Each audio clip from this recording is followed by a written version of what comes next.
अध्याय 36। संपादन। नगन्ही उसके बाल अभी भी सूखे नहीं थे। पानी की बूंदें उसकी गर्दन से बह रही थी, उसकी छाती से लुढ़क रही थी।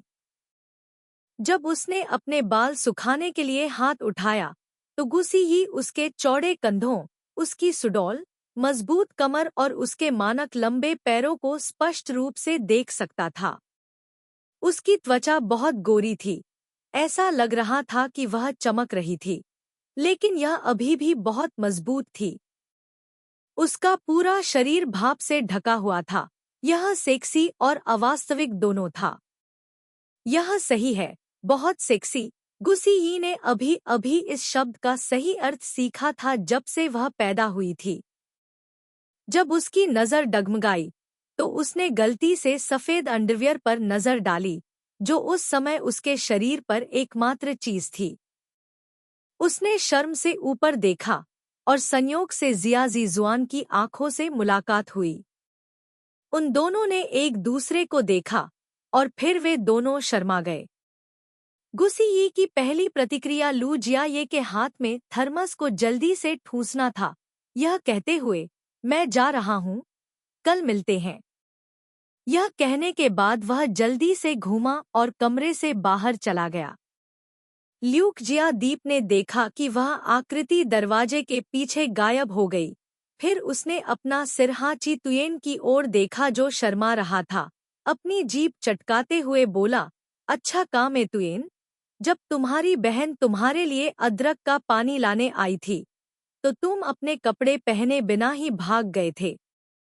हाची तुयेन ने अस्वाभाविक रूप से समझाया, मुझे नहीं पता था कि वह यहाँ आई थी। वह वास्तव में नहीं जानता था। उसे इस अवस्था में केवल अंडरवियर पहने हुए बाहर जाने में बहुत समय लगेगा। तुम वाकई कमाल हो। तुम लड़कियों के साथ फ्लर्ट करने के लिए अपने कपड़े उतारने की हिम्मत करते हो। मैं तुम्हारी प्रशंसा करता हूँ। चले जाओ। हाची तुयेन चिल्लाया, पलटा, अपना सिर खुजाया, तौलिया फेंक दिया और अपना पजामा पहन लिया। ल्यूक जिया डीप ने बात जारी रखी, चूक्यू, क्या तुमने अभी डिम्पल वाली बहन के चेहरे पर भाव देखे? आंखें खुली हुई, गाल लाल, भाड़ में जाओ। डिम्पल वाली छोटी बहन उस बुरे आदमी के शरीर पर मोहित हो गई होगी। जिया ज़िक्सुआन की बटन लगाने की हरकत अचानक रुक गई और गुस्सी की अभी अभी की शक्ल उसके दिमाग में उभर आई। स्तब्ध, स्तब्ध, और खुलेआम उसे सिर से पैर तक देखने की हिम्मत। काफी साहसी। लू जियाए को चिल्लाते हुए देखकर झू जियाओ ने जरा भी संकोच नहीं किया और कहा, तुम हमेशा दूसरों की छोटी बहनों पर ध्यान क्यों देना पसंद करते हो? लू जियाए बिस्तर पर गिर पड़ा और खुद से सोचने लगा कि डिम्पल वाली छोटी बहन सुंदर और प्यारी थी, हमेशा ऊर्जा से भरी रहती थी और उसके लंबे पैर थे, बहुत बढ़िया। इतनी अच्छी लड़की, फिर भी उस जानवर जिया ज़िक्सुआन ने उसे ले लिया जो अंदर और बाहर से अलग था। लू जियाए को लगा कि उसे जाकर अपने टूटे हुए दिल को ठीक करने की जरूरत है। जिया ज़िक्सुआन अब ठीक से कपड़े पहने हुए था और उसने थर्मस खोला जो गुस्सी ने उसे दिया था और थर्मस के अंदर की गर्मी तुरंत फैल गई। वह हंसा और अदरक के पानी को समान रूप से बांट दिया। 3 पेपर कप। क्या नरक! मैं सिर्फ अदरक पानी देने के लिए गया था। ऐसा क्यों लगता है कि मैं सिर्फ कुछ गुंडों से छेड़ा था? जीवन। भाई यूसी, इस तरह मत बनो। तुम मेरे दिल के हीरो हो। तुम पहले भाई हो यूसी। आकाश और पृथ्वी अचानक इतना कमजोर हो जाना, मैं इसे बर्दाश्त नहीं कर सकता। सो जाओ, सो जाओ। मिस्टर यूसी को आराम की जरूरत है, तभी वो तुम्हें कल पहाड़ पर खींच कर ले जा सकेंगे। हाँ, झेंग पेपेई ने प्यार से कहा। अंधेरे में गुस्सी ने खुद को कंबल में छिपा लिया, इधर उधर लुढ़कने और कोई आवाज न करने की कोशिश करते हुए। उसका पूरा शरीर लोहे के एक कठोर टुकड़े की तरह था जो शांत होकर सोने में असमर्थ था। कितना शर्मनाक! कितना शर्मनाक! वह छवि उसके दिमाग में आती रही। वह उससे छुटकारा नहीं पा सकी। जितना अधिक वह खुद से कहती कि इसके बारे में मत सोचो, उतना ही वह इसके बारे में सोचती रही। जब गुसी बेचैन थी, उसका फोन बज उठा। आवाज सुनकर यह एक वीचैट संदेश था। क्या यह उसने भेजा था? इस संभावना के बारे में सोचते हुए वह इतनी शर्मिंदा थी कि उसने फोन को छूने की भी हिम्मत नहीं की। काफी देर बाद उसकी लालसा ने उसकी शर्म को हरा दिया। वह कंबल में पलट गई, अपना फोन खोला और देखा। निश्चित रूप से यह जिया जिक्सुआन का एक संदेश था, अभी भी एक ध्वनि संदेश। गुसी ने अपना हाथ अपनी छाती पर रखा। उसकी उंगलियां धीरे धीरे संदेश पर क्लिक कर रही थी। एक धीमी, मधुर आवाज में मर्दाना आकर्षण था। गंदे विचार मत सोचो यार, जल्दी सो जाओ, शुभ रात्रि। कितनी सुंदर आवाज थी, इतनी सुंदर। गुसी ही इससे मंत्रमुग्ध हो गई और उसने भी जवाब में लिखा, शुभ रात्रि, उस आवाज से खुश होने के लगभग 3 मिनट बाद। तुमने ऐसा क्यों कहा कि मैं बकवास नहीं सोच सकती? और 3 मिनट बीत गए। उसके दोनों हाथ पागलों की तरह बिस्तर को खरोंच रहे थे। तुम क्या बकवास सोच रहे हो? अपने शरीर के बारे में सोच रहे हो? तुम्हें कैसे पता कि मैं इसके बारे में सोच रहा हूं? बिल्कुल नहीं। मुझे अपना नाम साफ करना है। भले ही मैं झूठ बोलूं, मुझे अपना नाम साफ करने की कोशिश करनी चाहिए। सीखने के देवता के दिल में एक बुरी छाप छोड़ने के लिए एक बुरा छाप छोड़ने के लिए असंभव था। उसके दांतों को ब्रश करने के लिए उसके चेहरे को धोएं और उसके कपड़े बदलें। आईपी एक साथ कांप गया। सीई ने तापमान जांचने के लिए अपना फोन निकाला। यह 0 डिग्री है। झेंग पेपेई ने कहा, मैंने जो कपड़े पहने हैं वे सबसे मोटे हैं। गुसी, मैं भी। दोनों ने हाथ पकड़े और एक दूसरे को देखा, अवाक। झेंग पेपेई ने फर के साथ लाइन वाली डेनिम जैकेट पहनी हुई थी, जिसके नीचे एक टी शर्ट थी। गुसी ने एक लंबा पतला स्वेटर पहना हुआ था, जिसके नीचे एक थर्मल शर्ट थी, और अच्छे उपाय के लिए उसने एक लाल मखमली दुपट्टा लपेटा हुआ था। कल रात उन दोनों ने सोचा कि उन्होंने ठंड से बचने के लिए पर्याप्त कपड़े तैयार कर लिए हैं, लेकिन सुबह उन्हें हड्डियों को कंपा देने वाली हवा में सूर्योदय का स्वागत करना था। ऐसा इसलिए होगा क्योंकि अभी भी सुबह है। पहाड़ पर तापमान पूरे दिन बहुत भिन्न होता है। सूरज के उगने का इंतजार करते हुए थोड़ा चढ़ने से यह फिर से गर्म हो जाएगा। गुसी ने गर्म होने के लिए अपने पैरों को पटकते हुए कहा, चलो चलते हैं। चलो चलते हैं। बस थोड़ी ठंड है, मुझे क्यों परेशान कर रहे हो? त्रिनबोई बोई ने अपना हाथ उठाया और चिल्लाया। कोतुक ने भी नारा लगाया, आओ, आओ, हमें ठंड नहीं लग रही है। अरे, यहाँ, यहाँ। थोड़ी ही दूर पर ल्यूक जिया दीप ने दोनों लड़कियों को हाथ हिलाकर इशारा किया। कोतुक और त्रिनबोई बोई उनके पास आए और उन्होंने देखा कि ल्यूक जिया दीप ने डाउन जैकेट पहन रखी है। यह एक शीतकालीन कोट है। और उसके बगल में खड़े चुक्यू ने भी मिलिट्री ग्रीन कोट पहना हुआ था, लेकिन यह मिलिट्री कोट से बहुत मोटा था। यह बहुत गर्म लग रहा था। त्रिनबोई बोई का दिल दुख गया और उसने आंसू बहाते हुए कहा, आप लोगों को पहले से कैसे पता चला कि इतने मोटे कोट लाने हैं? ओह, चुक्यू ने आप लोगों को नहीं बताया? माउंट एमी पर सर्दियों की तरह बहुत ठंड होती है, और जब बारिश होती है तो यह और भी अधिक ठंडा हो जाता है। लू जियाए ने आश्चर्य से दोनों खूबसूरत परियों को देखा और कहा, आपकी लड़कियां इतनी बड़ी बड़ी चीजों का सूटकेस लेकर जा रही हैं। क्या उनके पास मोटे कोट नहीं हैं?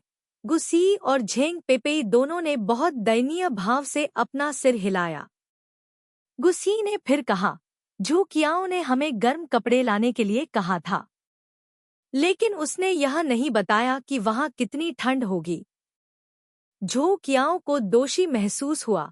स्पष्ट न होने के लिए यह मेरी गलती है। लू जियाए जोर से हंसा।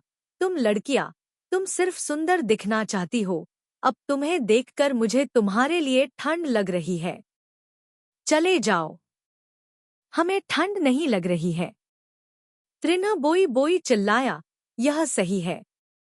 गुसी ने फिर से कहा, पहाड़ पर चढ़ने के बाद ठंड नहीं लगेगी। झेंग पेपेई ने पूछा, जिया जिक्सुआन कहाँ है? फोटोग्राफर वहां तस्वीरें ले रहा है। ओ, वह यहाँ है। गुसी ने लू जियाए की ओर इशारा करते हुए देखा और जिया जिक्सुआन को नीले रंग का ओवरकोट पहने, हाथ में कैमरा पकड़े, इत्मीनान से चलते हुए देखा। गुसी जिया जिक्सुआन को गर्मियों में जानती थी, फिर पतझड़ में। ज्यादा से ज्यादा उसने उसे सिर्फ बनियान में देखा था। अब अचानक उसे ओवरकोट में देखा, जो उसके लंबे कद और मर्दाना रूप को उजागर कर रहा था, साथ ही उसका सुंदर चेहरा। गुसी को लगा जैसे उसके शरीर में खून उबल रहा है, लगातार बुदबुदा रहा है।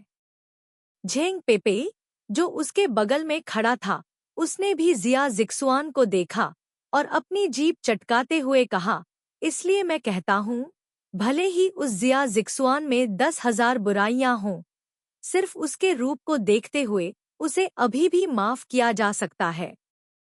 ठीक है, उसने गुसी यी के कंधे को गले लगाया और आह भरी।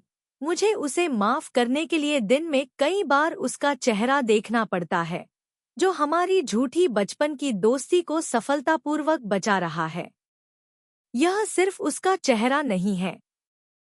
जब गुसी यी को एहसास हुआ कि वह क्या कह रही है, तो उसने तुरंत अपना मुंह बंद कर लिया और अगले कुछ शब्द स्पष्ट रूप से नहीं समझ पाई। क्या? झेंग पेपेई ने स्पष्ट रूप से नहीं सुना। गुसी चौंक गई। उसने अपनी बुद्धि को सक्रिय किया और शांति से उत्तर दिया, मैंने कहा कि जिया जिक्सुआन का चेहरा न केवल सुंदर है, बल्कि वह पढ़ाई में भी बहुत अच्छा है। वास्तव में, 1 सेकंड पहले उसका दिमाग उसके शरीर पर चला गया था, इसलिए उसने कहा कि वह न केवल अच्छा दिखने वाला है, बल्कि वहीं रुक जाओ, वहीं रुक जाओ, इसके बारे में अब और मत सोचो। जिया जिक्सुआन ने गुसी और झेंग पेपेई के कपड़ों को देखा और पूछा, क्या तुम दोनों को ठंड नहीं लग रही है? ठंड नहीं लग रही है। बिल्कुल भी ठंड नहीं है। त्रिना बोई बोई ने वाक्पटुता से उत्तर दिया।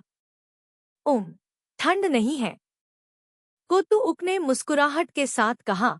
हाची तुयेन की ओर देखने की हिम्मत नहीं जुटा पाई। वह अब पहली बार मिलने से उसकी सुंदर छवि को याद नहीं कर सकती थी।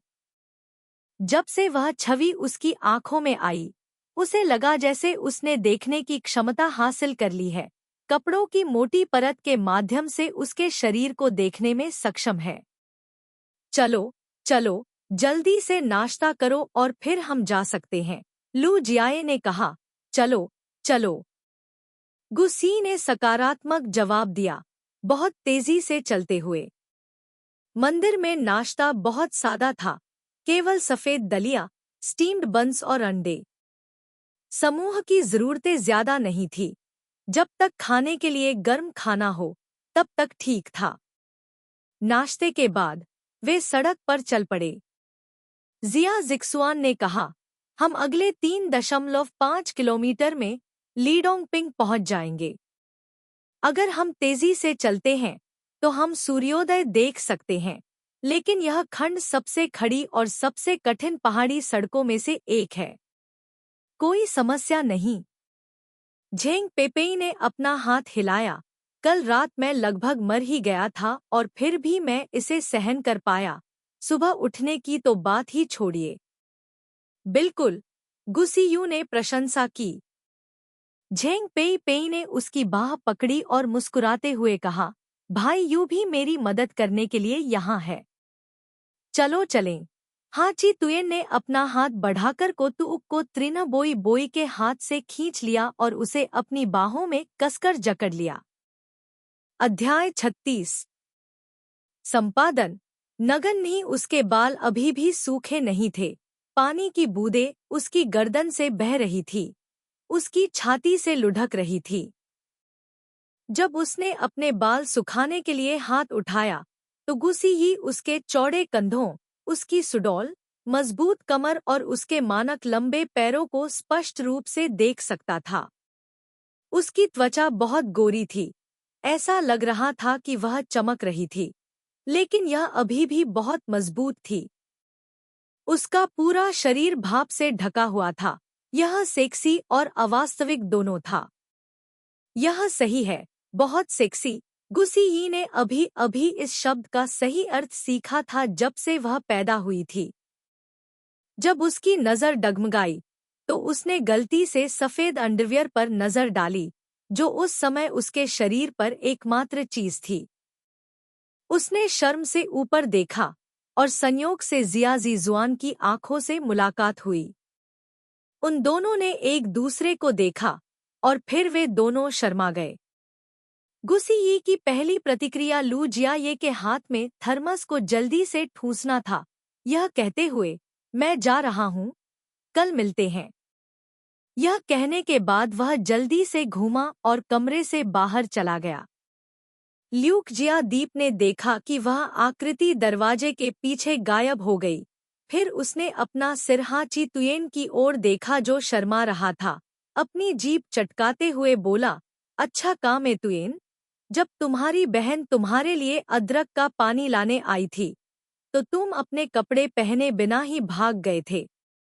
हाची तुयेन ने अस्वाभाविक रूप से समझाया, मुझे नहीं पता था कि वह यहाँ आई थी। वह वास्तव में नहीं जानता था।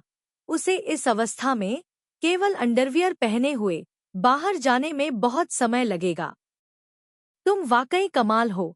तुम लड़कियों के साथ फ्लर्ट करने के लिए अपने कपड़े उतारने की हिम्मत करते हो। मैं तुम्हारी प्रशंसा करता हूँ। चले जाओ। हाची तुयेन चिल्लाया, पलटा, अपना सिर खुजाया, तौलिया फेंक दिया और अपना पजामा पहन लिया। ल्यूक जिया डीप ने बात जारी रखी, चूक्यू, क्या तुमने अभी डिम्पल वाली बहन के चेहरे पर भाव देखे?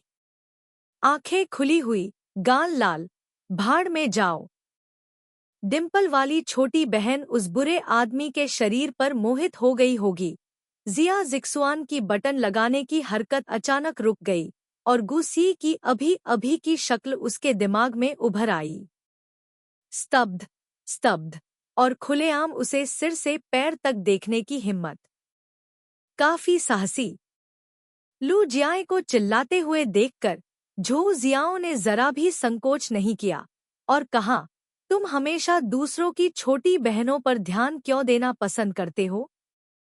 लू जियाए बिस्तर पर गिर पड़ा, और खुद से सोचने लगा कि डिम्पल वाली छोटी बहन सुंदर और प्यारी थी, हमेशा ऊर्जा से भरी रहती थी, और उसके लंबे पैर थे, बहुत बढ़िया।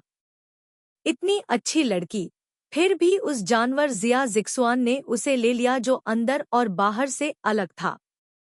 लू जियाए को लगा कि उसे जाकर अपने टूटे हुए दिल को ठीक करने की जरूरत है। जिया जिक्सुआन अब ठीक से कपड़े पहने हुए था, और उसने थर्मस खोला जो गुसी ने उसे दिया था, और थर्मस के अंदर की गर्मी तुरंत फैल गई। वह हंसा, और अदरक के पानी को समान रूप से बांट दिया। 3 पेपर कप। क्या नरक! मैं सिर्फ अदरक पानी देने के लिए गया था। ऐसा क्यों लगता है कि मैं सिर्फ कुछ गुंडों से छेड़ा था? जीवन। भाई यूसी, इस तरह मत बनो। तुम मेरे दिल के हीरो हो। तुम पहले भाई हो यूसी। आकाश और पृथ्वी अचानक इतना कमजोर हो जाना, मैं इसे बर्दाश्त नहीं कर सकता।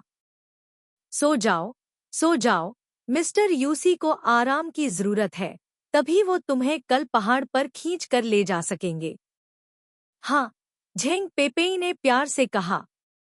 अंधेरे में गुसी ने खुद को कंबल में छिपा लिया, इधर उधर लुढ़कने और कोई आवाज न करने की कोशिश करते हुए। उसका पूरा शरीर लोहे के एक कठोर टुकड़े की तरह था, जो शांत होकर सोने में असमर्थ था। कितना शर्मनाक, कितना शर्मनाक!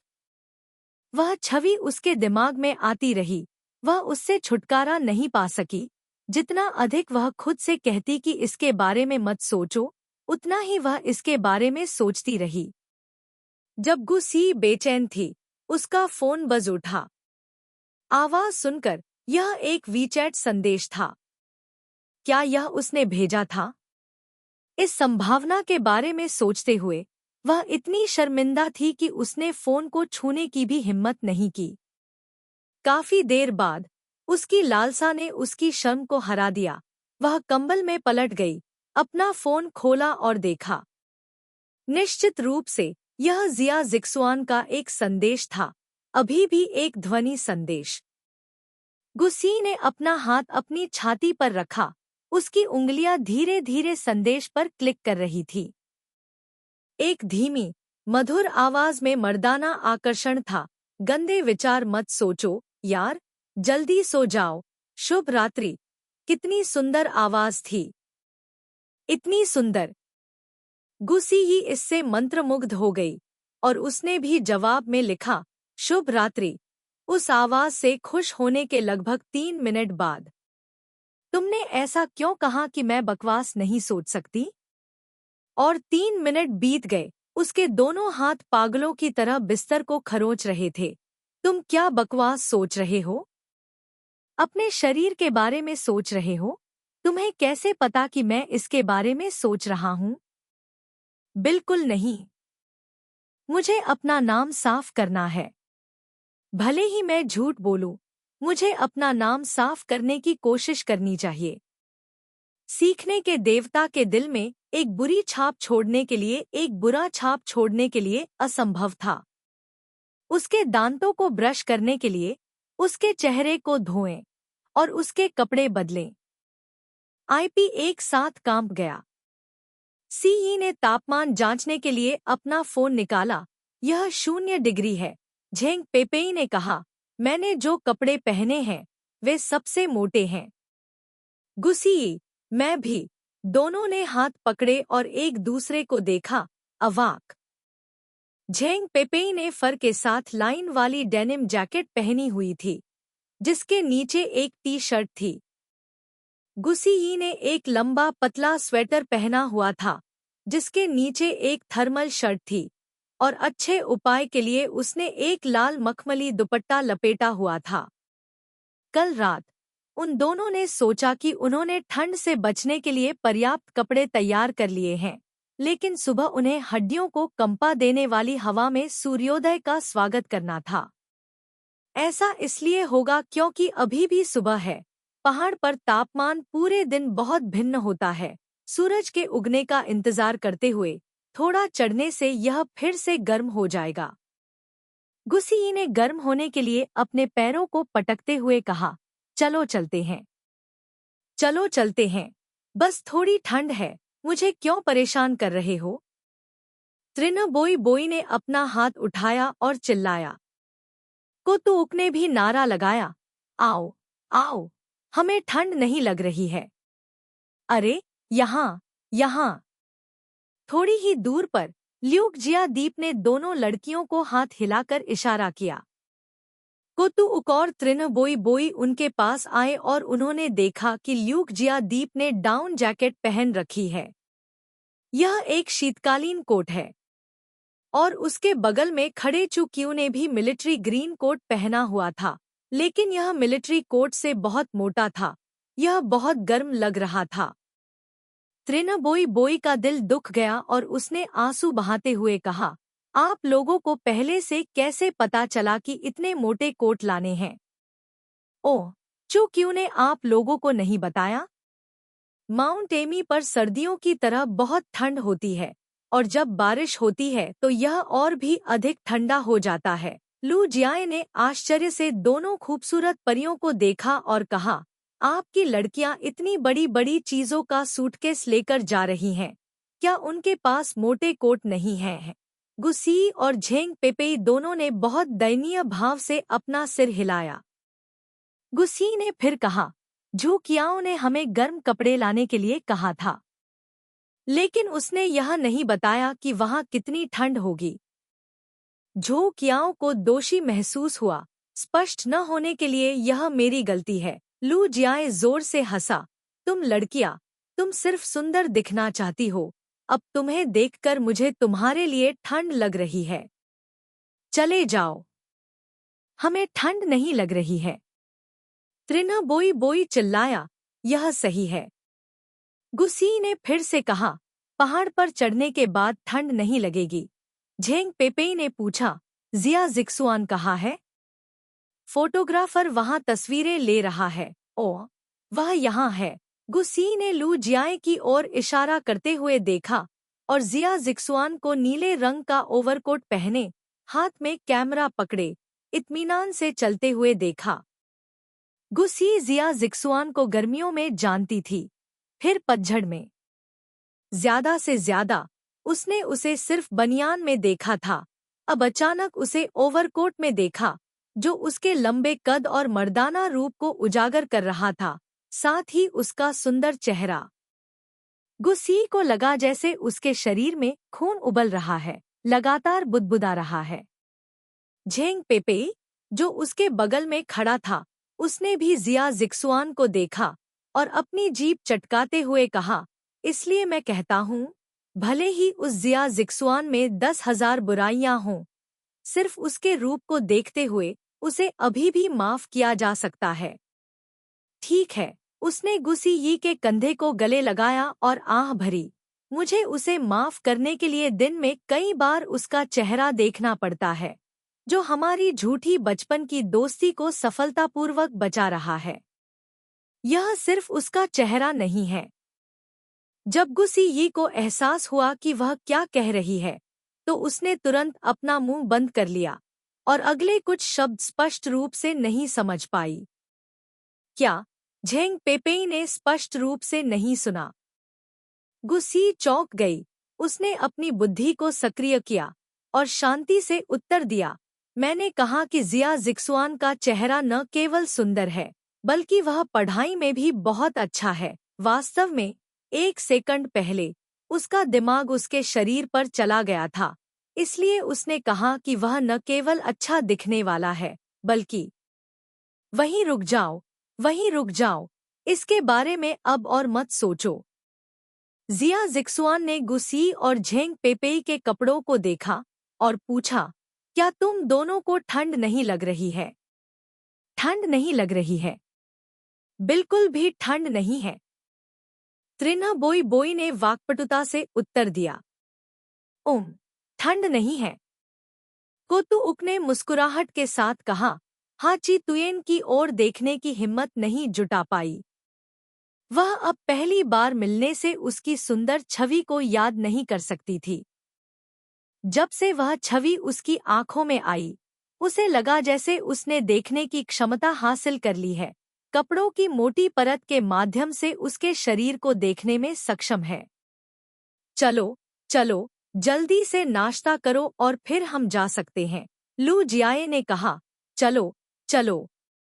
गुसी ने सकारात्मक जवाब दिया, बहुत तेजी से चलते हुए। मंदिर में नाश्ता बहुत सादा था, केवल सफेद दलिया, स्टीम्ड बंस और अंडे। समूह की जरूरतें ज्यादा नहीं थी।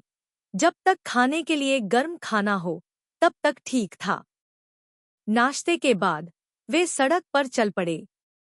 जिया जिक्सुआन ने कहा, हम अगले 3.5 किलोमीटर में लीडोंगपिंग पहुंच जाएंगे। अगर हम तेजी से चलते हैं तो हम सूर्योदय देख सकते हैं, लेकिन यह खंड सबसे खड़ी और सबसे कठिन पहाड़ी सड़कों में से एक है। कोई समस्या नहीं। झेंग पेपेई ने अपना हाथ हिलाया। कल रात मैं लगभग मर ही गया था और फिर भी मैं इसे सहन कर पाया। सुबह उठने की तो बात ही छोड़िए। बिल्कुल, गुसीयू ने प्रशंसा की। झेंग पेई पेई ने उसकी बाह पकड़ी और मुस्कुराते हुए कहा, भाई यू भी मेरी मदद करने के लिए यहाँ है। चलो चलें।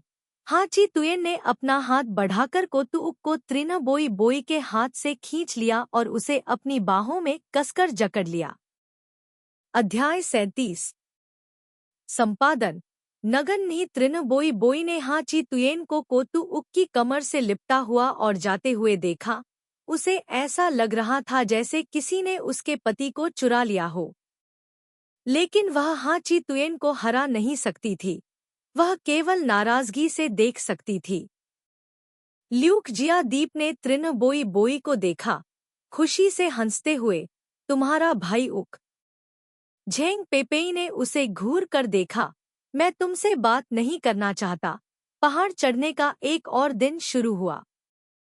पहले सोचा था कि रात भर आराम करने के बाद अगला दिन पूरे दिन के लिए ऊर्जा से भरा होगा, 3 लाख मील की यात्रा करने में सक्षम होगा।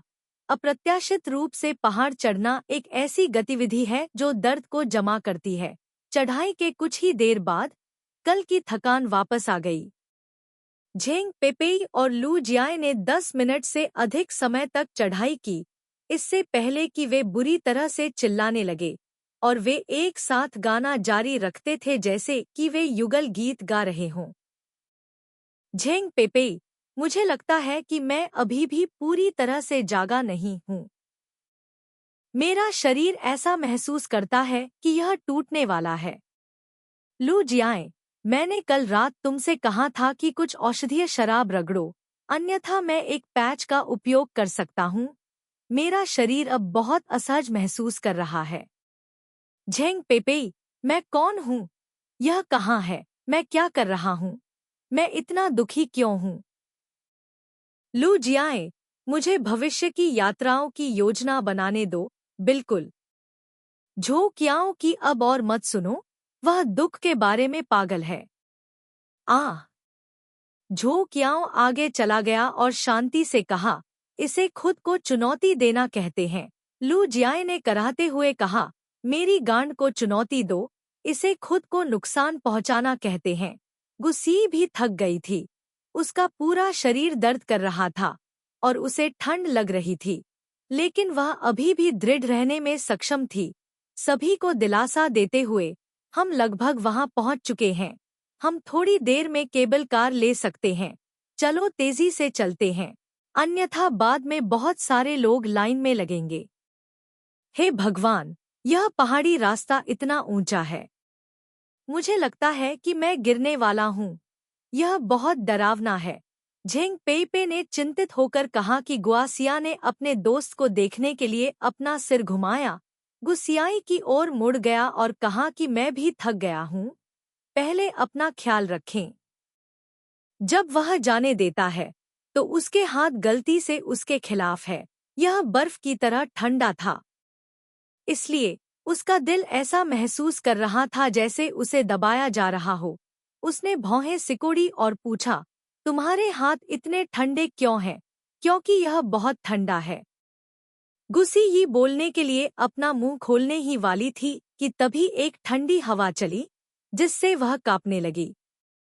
जियाजी जुआन ने उसे गर्म करने के लिए उसके हाथों को अपने हाथों में लपेट लिया, लेकिन फिर भी उसे लगा कि यह पर्याप्त नहीं है, इसलिए उसने उसके हाथों को छोड़ दिया और अपने कोट के बटन खोल दिए। गुस्सी दंग रह गई। क्या तुम उसे पहनने के लिए अपना कोट उतारने की योजना बना रही हो?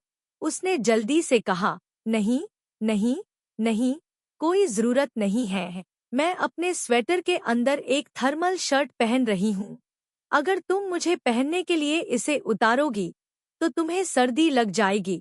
जियाजी जुआन ने अपने कोट के बटन खोले, एक कदम आगे बढ़ा और उसे अपनी बाहों में जकड़ लिया। फैलती गर्मी ने ठंड को जल्दी से दूर कर दिया। सामने उसकी छाती उसकी गर्मी को समेटे हुए थी, पीछे उसका कोट उसके पूरे शरीर को लपेटे हुए था। यह वाकई गर्म था। गर्मी में उसकी अपनी सुगंधित खुशबू थी। यह एहसास नरक से स्वर्ग की ओर उड़ने जैसा था। गुस्सी हालांकि उसे शर्मिंदगी महसूस हो रही थी, लेकिन वह इस गर्मजोशी को छोड़ना बर्दाश्त नहीं कर सकती थी। इसलिए वह शर्मा गई और हाँ ची तुयेन को गले लगाने दिया। अपनी बाहें मेरे चारों ओर रखो और मुझे गले लगाओ, जिया जिक्सुआन ने उसके कान में फुसफुसाया। तुम्हारे हाथ अब ठंडे नहीं रहेंगे। गुस्सी के पास मना करने का कोई रास्ता नहीं था, इसलिए वह शर्मा गई और धीरे धीरे अपने हाथ ऊपर उठाए, उसके पीछे पहुंचकर उसकी पीठ को गले लगा लिया। आंतरिक शर्ट की एक परत और भेड़ की खाल की एक पतली परत के माध्यम से वह उसकी त्वचा के तापमान को महसूस करने में सक्षम लग रही थी। बहुत गर्म, बहुत गर्म। उसके ठंडे हाथ उसकी पीठ पर दबे हुए थे, धीरे धीरे गर्म हो रहे थे। उन दोनों ने खुलेआम कोट के नीचे एक दूसरे को गले लगाया, जिससे दूसरे लोग आश्चर्य में घूरने लगे। लू जियाए, यह दिन का उजाला है। मैं अभी भी एक हाई स्कूल का छात्र हूँ, जिसे जीवन का कोई अनुभव नहीं है। एक मासूम कुंवारी, आपने मुझे वह घिनौना दृश्य क्यों देखने दिया? झो जियाओ ने उदासीनता से देखा। मुझे इसकी आदत हो जाएगी। झेंग पेपेई ने मुंह बनाया। मुझे भी बहुत ठंड लग रही है। लू जियाए ने अपनी शर्ट की जिप नीचे खींची, अपनी बाहें फैलाईं और कहा, यहाँ आओ। बड़े भाई की बाहें हमेशा तुम्हारे लिए खुली हैं। झेंग पेपेई ने घूर कर देखा। लू जियाये ने व्यंग्य किया, तुम्हें गले लगाने की भी जरूरत नहीं है। ऐसा लगता है कि तुम अभी इतने ठंडे नहीं हो। दरअसल वह बस झेंग पेपेई को थोड़ा चिढ़ाना चाहता था। उसकी उदास अभिव्यक्ति को देखना ही उसे संतुष्ट करने के लिए पर्याप्त था। वह अपनी शर्ट की जिप लगाने ही वाला था कि झेंग पेपेई उसके पास आई, खुद को उसकी बाहों में फेंक दिया और उसे कसकर गले लगा लिया। लू जिया ये अवाक होकर खड़ी रही। तुम वहां क्यों खड़े हो? मुझे गले लगाओ, इतनी ठंड! झेंग पेपेई चिल्लाया। लू जियाए ने तुरंत उसे अपने कपड़ों में लपेट लिया। उसके लिए अब जितना शांत रहना दुर्लभ था। उसका चेहरा लाल हो गया। उसने कोमल लड़की को अपनी बाहों में जकड़ लिया। कोमल, बहुत कोमल, खासकर छाती। लू जियाए ने इस गंध को महसूस किया। उसके दिल की धड़कन भी तेजी से बढ़ गई। उसका चेहरा लाल और लाल हो गया। यह बाग वास्तव में बहुत, झेंग पेपेई वास्तव में बहुत ठंडी है। झो कियाओ जैसे किसी व्यक्ति की तुलना में जो आमतौर पर ज्यादा बात नहीं करता है, लू जियाए को गले लगाना जो हर दिन उससे झगड़ा करता है, अभी भी कम अजीब है। झो कियाओ दंग रह गया। क्या चल रहा है? अचानक दो जोड़े एक दूसरे को इस तरह गले क्यों लगा रहे हैं? वह मंडप से बाहर चला गया। बाहर के राजसी दृश्य को निहारने के लिए अकेला, बाकी चार लोगों को कुछ एकांत में छोड़ दिया। गुसी यी जिया जिक्सुआन की बाहों में सिमट गई। उसका शरीर धीरे धीरे गर्म हो रहा था। ठंड से खोई हुई उसकी समझ भी वापस आ गई थी। उनकी छाती एक दूसरे से चिपकी हुई थी। उसके मन में कल रात की जिया जिक्सुआन की नंगी छाती के बारे में सोचने से वह खुद को रोक नहीं पा रही थी। उसने उसके कान में धीरे से पूछा, क्या तुम्हें अभी भी ठंड लग रही है? उसके कान पर उसकी सांस से उसे थोड़ी खुजली महसूस हुई। वह एहसास उसके पूरे शरीर में फैल गया। उसकी आवाज नरम थी, नाक से निकलने वाली आवाज के साथ। उसने जवाब दिया, अब ठंड नहीं लग रही है। उसने अपना सिर उसकी छाती से उठाया, स्वाभाविक रूप से मुस्कुराते हुए कहा, मुझे बहुत गर्मी लग रही है। अपना कोट पहन लो। हाँ, ची तुयेन ने अपनी बात खत्म की और अपनी शर्ट उतारने के लिए तैयार हो गया। कोई जरूरत नहीं, कोई जरूरत नहीं, मैं गर्म हूँ। तुमने हमेशा इसे पहना है। अगर तुम अचानक इसे उतार दोगे तो तुम्हें सर्दी लग जाएगी। कोतुक ने उसे रोकने की कोशिश की। चलो, चढ़ना जारी रखें। उसने लंबी पैदल यात्रा की छड़ी को आगे बढ़ाया, एक दूसरे से पहले एक जादुई भावना में, लेकिन उसकी छाती अगले सेकंड में एक ठंड खाली राज्य में लौट आई थी। उन्होंने कोट किराए पर लिया। ओए, कहो, तुम मेरा कोट पहनो, मैं किराए का कोट पहनूंगा। गुसी ने जल्दी से कहा, कोई जरूरत नहीं। इस समय जिया जी जुआन ने पहले से ही एक पुरुषों का कोट उठाया था और इसे पहन लिया था। कह रही थी, कई लोगों ने इन किराए के कपड़े पहने हैं, उन्हें मत पहनो। गुसी ने अपने होठों को दबाया, आज्ञाकारी रूप से जिया जी जुआन का कोट पहन लिया। ऐसा महसूस करते हुए कि जैसे उसकी सांसों से घिरा हुआ है। उसका चेहरा अचानक उसके कानों तक लाल हो गया। झेंग पेइपेई गुसी यी की प्रशंसा करते हुए किनारे पर खड़ा था। जब उसने पहली बार किराए का कोट देखा तो उसे खुशी हुई। अब जितना अधिक वह इसे देखती थी उतना ही घिनौना लगता था। उसे लगता था कि वह इसे नहीं पहन सकती। वह भी एक लड़की थी, एक छोटी राजकुमारी। बगल में देखते हुए उसने लू जियाये को देखा। तो फिर आप किराए की शर्ट पहनिए।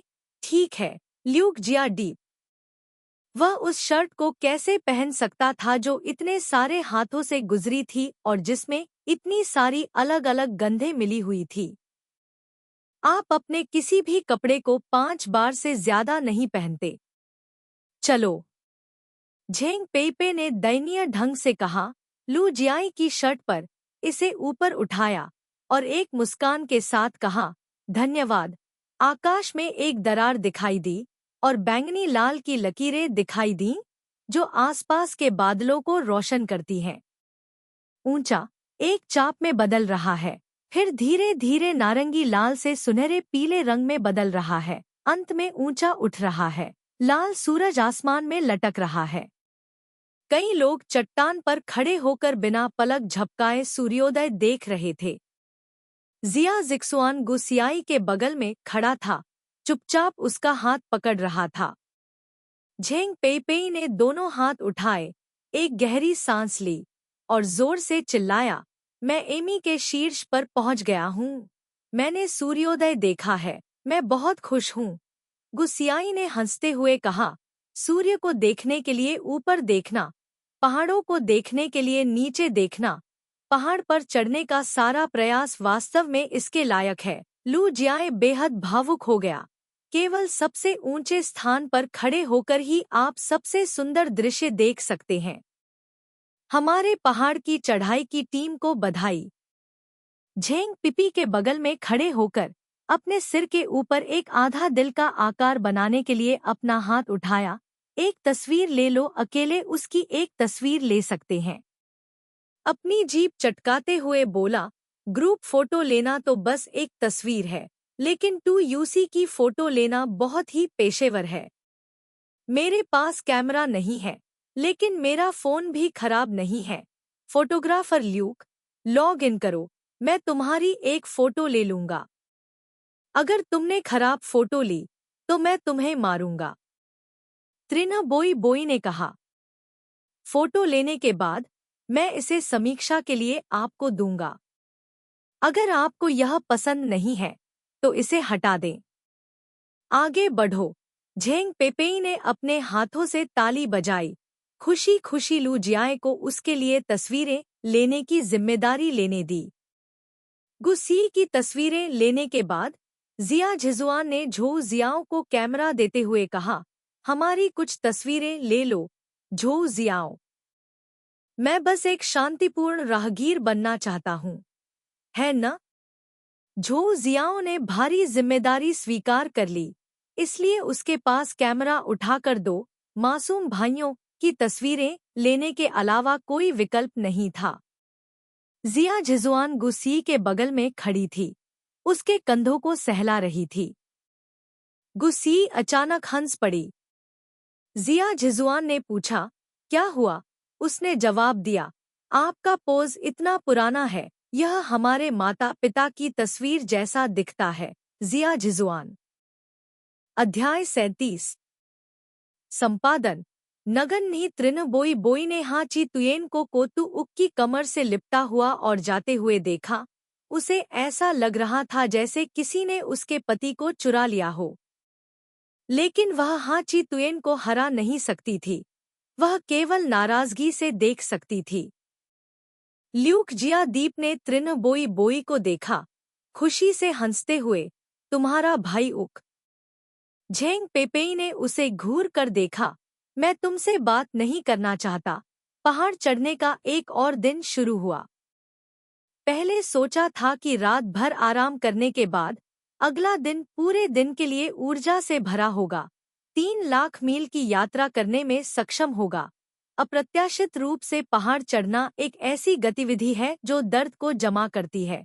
चढ़ाई के कुछ ही देर बाद कल की थकान वापस आ गई। झेंग पेपेई और लू जियाए ने 10 मिनट से अधिक समय तक चढ़ाई की, इससे पहले कि वे बुरी तरह से चिल्लाने लगे, और वे एक साथ गाना जारी रखते थे जैसे कि वे युगल गीत गा रहे हों। झेंग पेपेई, मुझे लगता है कि मैं अभी भी पूरी तरह से जागा नहीं हूँ। मेरा शरीर ऐसा महसूस करता है कि यह टूटने वाला है। लू जियाए, मैंने कल रात तुमसे कहा था कि कुछ औषधीय शराब रगड़ो, अन्यथा मैं एक पैच का उपयोग कर सकता हूँ। मेरा शरीर अब बहुत असहज महसूस कर रहा है। झेंग पेपेई, मैं कौन हूँ? यह कहाँ है? मैं क्या कर रहा हूँ? मैं इतना दुखी क्यों हूँ? लू जियाए, मुझे भविष्य की यात्राओं की योजना बनाने दो। बिल्कुल। झो कियाओं की अब और मत सुनो, वह दुख के बारे में पागल है। झो कियाओ आगे चला गया और शांति से कहा, इसे खुद को चुनौती देना कहते हैं। लू जियाए ने कराहते हुए कहा, मेरी गांड को चुनौती दो, इसे खुद को नुकसान पहुंचाना कहते हैं। गुस्सी भी थक गई थी। उसका पूरा शरीर दर्द कर रहा था और उसे ठंड लग रही थी, लेकिन वह अभी भी दृढ़ रहने में सक्षम थी। सभी को दिलासा देते हुए, हम लगभग वहां पहुंच चुके हैं। हम थोड़ी देर में केबल कार ले सकते हैं। चलो तेजी से चलते हैं, अन्यथा बाद में बहुत सारे लोग लाइन में लगेंगे। हे भगवान, यह पहाड़ी रास्ता इतना ऊंचा है। मुझे लगता है कि मैं गिरने वाला हूँ। यह बहुत डरावना है। झेंग पेइपे ने चिंतित होकर कहा कि गुआसिया ने अपने दोस्त को देखने के लिए अपना सिर घुमाया, गुस्सियाई की ओर मुड़ गया और कहा कि मैं भी थक गया हूँ। पहले अपना ख्याल रखें। जब वह जाने देता है तो उसके हाथ गलती से उसके खिलाफ है। यह बर्फ की तरह ठंडा था, इसलिए उसका दिल ऐसा महसूस कर रहा था जैसे उसे दबाया जा रहा हो। उसने भौहें सिकोड़ी और पूछा, तुम्हारे हाथ इतने ठंडे क्यों हैं? क्योंकि यह बहुत ठंडा है। गुस्सी ये बोलने के लिए अपना मुंह खोलने ही वाली थी कि तभी एक ठंडी हवा चली, जिससे वह कांपने लगी। जियाजी जुआन ने उसे गर्म करने के लिए उसके हाथों को अपने हाथों में लपेट लिया, लेकिन फिर भी उसे लगा कि यह पर्याप्त नहीं है, इसलिए उसने उसके हाथों को छोड़ दिया और अपने कोट के बटन खोल दिए। गुस्सी दंग रह गई। क्या तुम उसे पहनने के लिए अपना कोट उतारने की योजना बना रही हो? उसने जल्दी से कहा, नहीं, नहीं, नहीं, कोई जरूरत नहीं है। मैं अपने स्वेटर के अंदर एक थर्मल शर्ट पहन रही हूँ। अगर तुम मुझे पहनने के लिए इसे उतारोगी, तो तुम्हें सर्दी लग जाएगी। जियाजी जुआन ने अपने कोट के बटन खोले, एक कदम आगे बढ़ा और उसे अपनी बाहों में जकड़ लिया।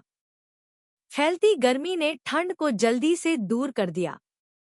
सामने उसकी छाती उसकी गर्मी को समेटे हुए थी, पीछे उसका कोट उसके पूरे शरीर को लपेटे हुए था।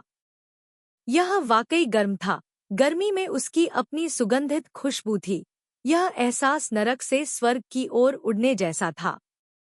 गुस्सी हालांकि उसे शर्मिंदगी महसूस हो रही थी, लेकिन वह इस गर्मजोशी को छोड़ना बर्दाश्त नहीं कर सकती थी। इसलिए वह शर्मा गई और हाची तुयेन को गले लगाने दिया। अपनी बाहें मेरे चारों ओर रखो और मुझे गले लगाओ, जिया जिक्सुआन ने उसके कान में फुसफुसाया। तुम्हारे हाथ अब ठंडे नहीं रहेंगे। गुस्सी के पास मना करने का कोई रास्ता नहीं था, इसलिए वह शर्मा गई और धीरे धीरे अपने हाथ ऊपर उठाए, उसके पीछे पहुंचकर उसकी पीठ को गले लगा लिया। आंतरिक शर्ट की एक परत और भेड़ की खाल की एक पतली परत के माध्यम से वह उसकी त्वचा के तापमान को महसूस करने में सक्षम लग रही थी। बहुत गर्म, बहुत गर्म। उसके ठंडे हाथ उसकी पीठ पर दबे हुए थे, धीरे धीरे गर्म हो रहे थे। उन दोनों ने खुलेआम कोट के नीचे एक दूसरे को गले लगाया, जिससे दूसरे लोग आश्चर्य में घूरने लगे। लू जियाए, यह दिन का उजाला है। मैं अभी भी एक हाई स्कूल का छात्र हूँ, जिसे जीवन का कोई अनुभव नहीं है। एक मासूम कुंवारी, आपने मुझे वह घिनौना दृश्य क्यों देखने दिया? झू जियाओ ने उदासीनता से देखा। मुझे इसकी आदत हो जाएगी।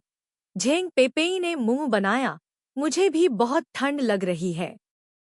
लू जियाए ने अपनी शर्ट की जिप नीचे खींची, अपनी बाहें फैलाईं और कहा, यहाँ आओ।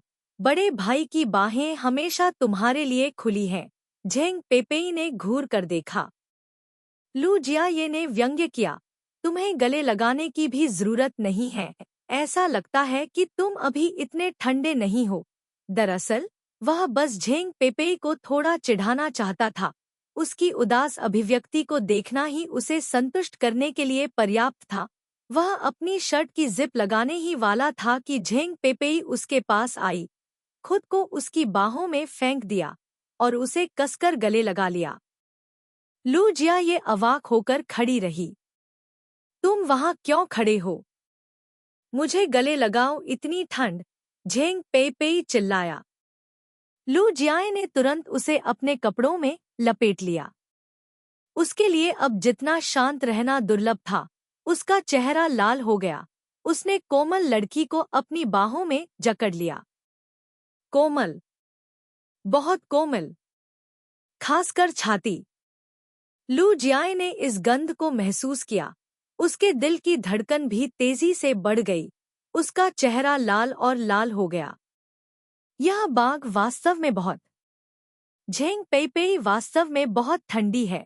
झो कियाओ जैसे किसी व्यक्ति की तुलना में जो आमतौर पर ज्यादा बात नहीं करता है, लू जियाए को गले लगाना जो हर दिन उससे झगड़ा करता है, अभी भी कम अजीब है।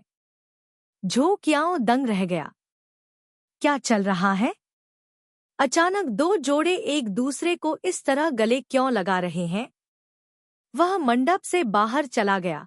बाहर के राजसी दृश्य को निहारने के लिए अकेला, बाकी 4 लोगों को कुछ एकांत में छोड़ दिया। गुसी यी जिया जिक्सुआन की बाहों में सिमट गई। उसका शरीर धीरे धीरे गर्म हो रहा था। ठंड से खोई हुई उसकी समझ भी वापस आ गई थी। उनकी छाती एक दूसरे से चिपकी हुई थी।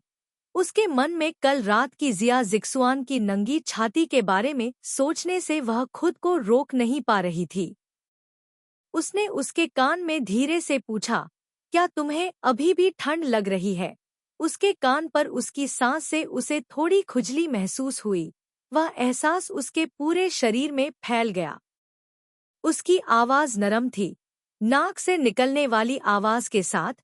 उसने जवाब दिया, अब ठंड नहीं लग रही है। उसने अपना सिर उसकी छाती से उठाया, स्वाभाविक रूप से मुस्कुराते हुए कहा, मुझे बहुत गर्मी लग रही है। अपना कोट पहन लो। हाँ, ची तुयेन ने अपनी बात खत्म की और अपनी शर्ट उतारने के लिए तैयार हो गया। कोई जरूरत नहीं, कोई जरूरत नहीं, मैं गर्म हूँ। तुमने हमेशा इसे पहना है। अगर तुम अचानक इसे उतार दोगे तो तुम्हें सर्दी लग जाएगी। कोतुक ने उसे रोकने की कोशिश की। चलो, चढ़ना जारी रखें। उसने लंबी पैदल यात्रा की छड़ी को आगे बढ़ाया, एक दूसरे से पहले एक जादुई भावना में, लेकिन उसकी छाती अगले सेकंड में एक ठंड खाली राज्य में लौट आई थी। उन्होंने कोट किराए पर लिया। ओए, कहो, तुम मेरा कोट पहनो, मैं किराए का कोट पहनूंगा। गुसी ने जल्दी से कहा, कोई जरूरत नहीं। इस समय जिया जी जुआन ने पहले से ही एक पुरुषों का कोट उठाया था और इसे पहन लिया था। कह रही थी, कई लोगों ने इन किराए के कपड़े पहने हैं, उन्हें मत पहनो। गुसी ने अपने होठों को दबाया, आज्ञाकारी रूप से जिया जी जुआन का कोट पहन लिया, ऐसा महसूस करते हुए कि जैसे उसकी सांसों से घिरा हुआ है। उसका चेहरा अचानक उसके कानों तक लाल हो गया। झेंग पेपेई गुसी यी की प्रशंसा करते हुए किनारे पर खड़ा था। जब उसने पहली बार किराए का कोट देखा तो उसे खुशी हुई। अब जितना अधिक वह इसे देखती थी उतना ही घिनौना लगता था। उसे लगता था कि वह इसे नहीं पहन सकती। वह भी एक लड़की थी, एक छोटी राजकुमारी। बगल में देखते हुए उसने लू जियाये को देखा, तो फिर आप किराए की शर्ट पहनिए। ठीक है, ल्यूक जिया डी। वह उस शर्ट को कैसे पहन सकता था जो इतने सारे हाथों से गुजरी थी और जिसमें इतनी सारी अलग अलग गंधें मिली हुई थी। आप अपने किसी भी कपड़े को 5 बार से ज्यादा नहीं पहनते। चलो, झेंग पेइपे ने दयनीय ढंग से कहा। लू जियाई की शर्ट पर इसे ऊपर उठाया और एक मुस्कान के साथ कहा, धन्यवाद। आकाश में एक दरार दिखाई दी और बैंगनी लाल की लकीरें दिखाई दीं, जो आसपास के बादलों को रोशन करती हैं। ऊंचा एक चाप में बदल रहा है, फिर धीरे धीरे नारंगी लाल से सुनहरे पीले रंग में बदल रहा है, अंत में ऊंचा उठ रहा है। लाल सूरज आसमान में लटक रहा है। कई लोग चट्टान पर खड़े होकर बिना पलक झपकाए सूर्योदय देख रहे थे। जिया जिक्सुआन गुसियाई के बगल में खड़ा था, चुपचाप उसका हाथ पकड़ रहा था। झेंग पेइपेई ने दोनों हाथ उठाए, एक गहरी सांस ली और जोर से चिल्लाया, मैं एमी के शीर्ष पर पहुंच गया हूँ। मैंने सूर्योदय देखा है। मैं बहुत खुश हूँ। गुसियाई ने हंसते हुए कहा, सूर्य को देखने के लिए ऊपर देखना, पहाड़ों को देखने के लिए नीचे देखना, पहाड़ पर चढ़ने का सारा प्रयास वास्तव में इसके लायक है। लू जियाए बेहद भावुक हो गया। केवल सबसे ऊंचे स्थान पर खड़े होकर ही आप सबसे सुंदर दृश्य देख सकते हैं। हमारे पहाड़ की चढ़ाई की टीम को बधाई। झेंग पिपी के बगल में खड़े होकर अपने सिर के ऊपर एक आधा दिल का आकार बनाने के लिए अपना हाथ उठाया। एक तस्वीर ले लो, अकेले उसकी एक तस्वीर ले सकते हैं। अपनी जीभ चटकाते हुए बोला, ग्रुप फोटो लेना तो बस एक तस्वीर है, लेकिन 2UC की फोटो लेना बहुत ही पेशेवर है। मेरे पास कैमरा नहीं है, लेकिन मेरा फोन भी खराब नहीं है। फोटोग्राफर ल्यूक, लॉग इन करो, मैं तुम्हारी एक फोटो ले लूंगा। अगर तुमने खराब फोटो ली तो मैं तुम्हें मारूंगा। त्रिना बोई बोई ने कहा। फोटो लेने के बाद मैं इसे समीक्षा के लिए आपको दूंगा। अगर आपको यह पसंद नहीं है तो इसे हटा दें। आगे बढ़ो। झेंग पेपेई ने अपने हाथों से ताली बजाई। खुशी खुशी लू जियाए को उसके लिए तस्वीरें लेने की जिम्मेदारी लेने दी। गुसी की तस्वीरें लेने के बाद जिया झिजुआन ने झो जियाओ को कैमरा देते हुए कहा, हमारी कुछ तस्वीरें ले लो झो जियाओ। मैं बस एक शांतिपूर्ण राहगीर बनना चाहता हूँ, है न? झो जियाओ ने भारी जिम्मेदारी स्वीकार कर ली, इसलिए उसके पास कैमरा उठाकर दो मासूम भाइयों की तस्वीरें लेने के अलावा कोई विकल्प नहीं था। जिया झिजुआन गुसी के बगल में खड़ी थी, उसके कंधों को सहला रही थी। गुसी अचानक हंस पड़ी। जिया झिजुआन ने पूछा, क्या हुआ? उसने जवाब दिया, आपका पोज इतना पुराना है, यह हमारे माता पिता की तस्वीर जैसा दिखता है। जिया झिजुआन। अध्याय 38। संपादन नगन्य। जब को तुउक अभी भी हंस रही थी, हाची तुयेन उसे उठाने के लिए नीचे झुकी। को तुउक को अचानक से पकड़ लिया गया और वह डर के मारे चिल्लाने लगी। हाची तुयेन ने शांति से राजकुमारी को उठाया और चू क्यू से कहा जो कैमरा पकड़े हुए था, तस्वीरें लेते रहो। चू क्यू, मम्मा, आखिर मैंने क्या गलत किया? क्या कुत्ते के खाने को लहराना इस स्तर तक उन्नत किया जा सकता है? वर्तमान इंटरनेट भाषा, जिसका उपयोग तब किया जाता है जब लोग नहीं जानते कि क्या कहना है। गुसी शर्मिंदा और संघर्षरत दोनों थे, कह रहे थे, मैं गलत था। मुझे आप पर हंसना नहीं चाहिए था। कृपया मुझे माफ करें। जियाजी जुआन अभी भी स्थिर खड़ा था, गुसी को पकड़े हुए, और झो जियाओं से कहा जो उसके सामने कांप रहा था, एक तस्वीर ले लो। बॉस ने बोल दिया था, इसलिए चू कियाओं को उसका सम्मान करना पड़ा और उसने कुछ और तस्वीरें ली। तस्वीरें लेने के बाद जिया जिक्सुआन ने गुसी को नीचे उतारा। गुसी भागने ही वाली थी कि जिया जिक्सुआन ने चू कियाओं को देखते हुए पीछे से उसकी कमर को पकड़ लिया। चू कियाओ समझ गई और उसने एक और तस्वीर ले ली। गुस्सी का चेहरा लाल था। कैमरे के लेंस में देखते हुए उसकी आंखें शर्म से चमक रही थी। चू कियाओ भी एक पल के लिए विचलित हो गई। डिम्पल वाली यह लड़की वाकई प्यारी थी। जिया जिक्सुआन ने उसके कान में फुसफुसाया, यह स्टाइल निश्चित रूप से हमारे माता पिता की तरह नहीं है ना? गुसियू, उसने खुद को इस तरह नुकसान पहुंचाने के लिए कितना गहरा गड्ढा खोदा था? जिया जिक्सुआन ने उसका हाथ छोड़ दिया, गुस्सी के पीछे खड़ा हो गया, अपना हाथ उठाया और उसके कान पकड़ लिए। गुस्सी ने गुस्से से कहा, चलो। जिया जिक्सुआन ने फिर भी उसे जाने नहीं दिया और धीरे से उसके कानों को सहलाते हुए कहा, तस्वीरें लेने पर ध्यान दो। चू क्यू ने शिकायत की। भाई, आप और कितनी शैलियां बना सकते हैं? वह ल्यूक जिया डीप की आकृति को देखने के लिए मुड़ा। वह खुद को अकेले कुत्ते का खाना खाने नहीं दे सकता था। उसे अपने साथ खाने के लिए घसीटना था। अगर वह उसे नहीं देखता तो कोई बात नहीं, लेकिन अगर वह उसे देख लेता तो वह और भी परेशान हो जाता। ल्यूक जिया डीप खुशी खुशी ट्रिन बोई बोई का पीछा कर रहा था, उसकी तस्वीरें ले रहा था।